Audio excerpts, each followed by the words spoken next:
I think that ball is squeeze it. All right, don't lose your feet, Jack. All right, don't lose your feet. Drive. There you go. I want to be alive. You think Marshawn looked better?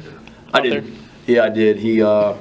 I was texting with him on the bus Thursday night after the game on the way to the airport after the Pitt game, and he told me then that he felt 80% is what he told me on Thursday night, and guaranteed he would play this next Thursday. It hurt him to watch us perform on Thursday night, and he's eager to get back out there, so I'm confident he will. He looked good in practice today. We didn't do a whole lot with him. He didn't have any contacts. We didn't get hit, but he did all my drills, and then he did anything that was against scouts that was not, full speed contact. It looked okay. We'll see how he does over the next 24 hours from today's practice, and then tomorrow how he's feeling. But we're optimistic that he'll play. Did that text conversation go something along the lines of "We need you bad"? It was what'd you think of the game and get your butt healthy, basically. So, and that's nothing against the other guys. It was he's a guy that can help us win, and I wanted his thoughts. I sent the same text to Trey.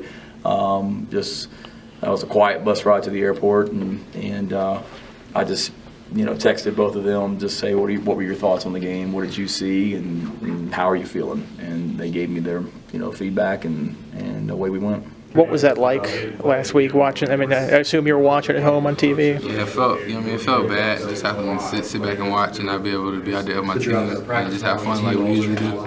But I definitely needed to take the game off because I wasn't ready. But it just felt bad watching them. Is that hard to? I mean, I imagine you haven't sat out of a football game in maybe forever. One game in high school, like my sophomore year maybe. But it felt terrible just to not be able to be there. If I was there, I would have felt okay a little bit, but just not being able to be there, not being able to touch the ball, just having to watch plays that I know go by and me not running them, it just felt real bad.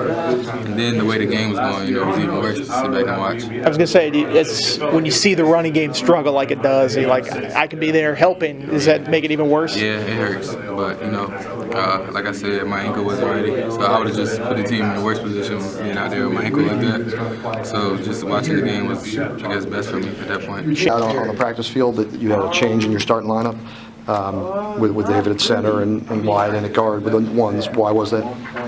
We went with that the second half of the last game, and we were a little more productive. I was really pleased the way Wyatt Teller played last week.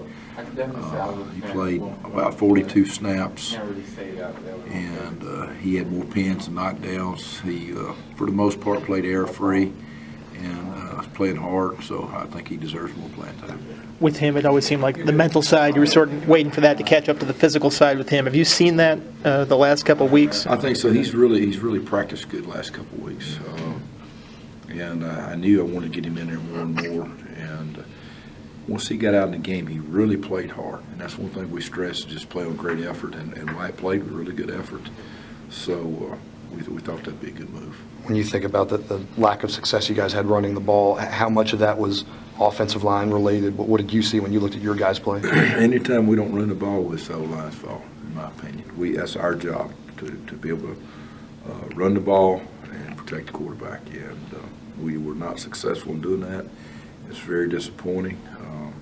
Pitt's a good football team, but I feel like we should be able to run the ball a lot better than we did. Into the first half this past Thursday night, a couple of big penalties when you guys were inside the 5-yard line. It's got to, it's driving us all nuts.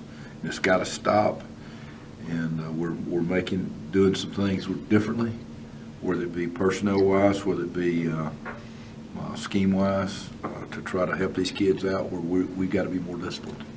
Is there a way to explain all the pre-snap penalties? It seems like those have just kind of been persistent all year long. Man, I've had a couple, and it's lack of focus. There's nothing else about it. It's just a lack of focus on those plays. Sometimes when you get in the game, you get heat of the battle, you get antsy, and you want to fire off the ball, and so that first sound comes, and you want to fire off the ball, but it's a lack of focus. And I've had plenty of pre-snap penalties, and I can't say for other people, for myself, it's a lack of focus.